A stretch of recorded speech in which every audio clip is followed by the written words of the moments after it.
click the bell button and enjoy the latest uploads from our دعائیں تو ہمیں ویسے بھی کرنی چاہیے، اس لیے جو بندہ دعا کرتا ہے وہ بندہ کامیاب ہو جاتا ہے۔ کبھی کبھی اس بندے کی دعا قبول ہو جاتی ہے، لیکن جو بندہ دعا نہیں کرتا تو وہ بندہ خسارے میں رہتا ہے۔ وہ انسان پریشانیوں میں مبتلا رہتا ہے، مایوس ہو جاتا ہے۔ دعا کے اندر بڑی طاقت ہوتی ہے، لیکن اگر رمضان کے مہینے میں دعا مانگی جائے تو رمضان کے مہینے میں دعا اور بھی زیادہ طاقتور ہو جاتی ہے۔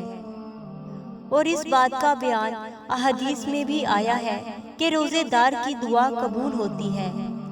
تو رمضان کے اندر کون سا ایسا وقت ہے جس میں دعا جلدی قبول ہوتی ہے؟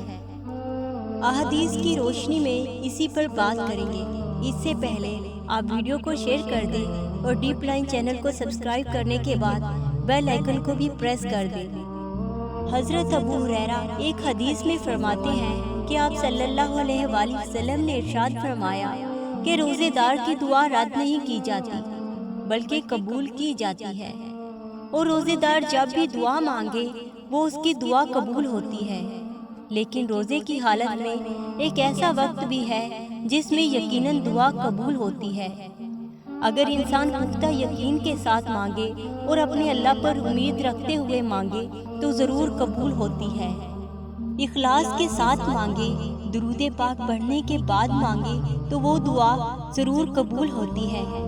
ہم مایوس ہو جاتے ہیں اور دعائیں کرنا چھوڑ دیتے ہیں، اس میں ہماری اپنی غلطی ہے۔ یا تو ہم صحیح طرح سے دعا نہیں مانگتے، اس کے اندر درود نہیں پڑھتے، یا جس طرح دعا کرنے کا حق ہوتا ہے اس طریقے سے نہیں مانگتے۔ دعا کرتے رہنا چاہیے۔ کچھ لوگ ایک بار دعا کرتے ہیں، 2 بار دعا کرتے ہیں، پھر مایوس ہو جاتے ہیں۔ ایسے نہیں کرنا چاہیے۔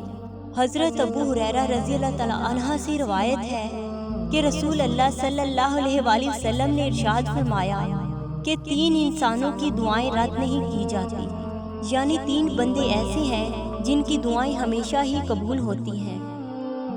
سب سے پہلے بندہ کون سا ہے؟ فرمایا روزے دار کی افطار کی دعا، یعنی جو انسان روزہ افطار کرتے ہوئے افطاری سے پہلے دعا کرے ضرور قبول ہوتی ہے۔ ہمارا حال یہ ہے کہ ہم تیزی میں ہوتے ہیں اور اپنے کاموں میں پھنسے ہوتے ہیں، تو روزہ افطار کرنے سے پہلے ہم دعا نہیں کرتے۔ تو یہ بات جان لیں کہ افطاری سے پہلے جو دعا کی جاتی ہے وہ قبول ہوتی ہے، تو اس لیے افطاری کے وقت دعا ضرور مانگیں۔ اور دوسرا انسان عادل بادشاہ کی دعا قبول ہوتی ہے، یعنی کوئی بادشاہ ہے اور وہ عادل ہے، وہ انصاف کرتا ہے لوگوں کے ساتھ، اس کا رویہ بہت اچھا ہے، تو اس کی دعا بھی کبھی رد نہیں ہوتی، ضرور قبول ہوتی ہے۔ اور تیسرے نمبر پر فرمایا کہ مظلوم کی دعا ضرور قبول ہوتی ہے، کبھی رد نہیں ہوتی۔ تو جو لوگ مظلوم ہوتے ہیں ان کی دعائیں بھی جلد ہی قبول ہوتی ہیں۔ جیسے اس حدیث میں بیان ہوا کہ 3 بندوں کی دعا جلد قبول ہوتی ہے، کبھی رد نہیں ہوتی۔ جو روزہ افطار کر رہا ہو تو افطاری وقت ضرور دعا مانگے، اللہ سے اپنے مسائل کا حل مانگے، اور جو کچھ بھی مانگنا چاہتا ہے وہ مانگے۔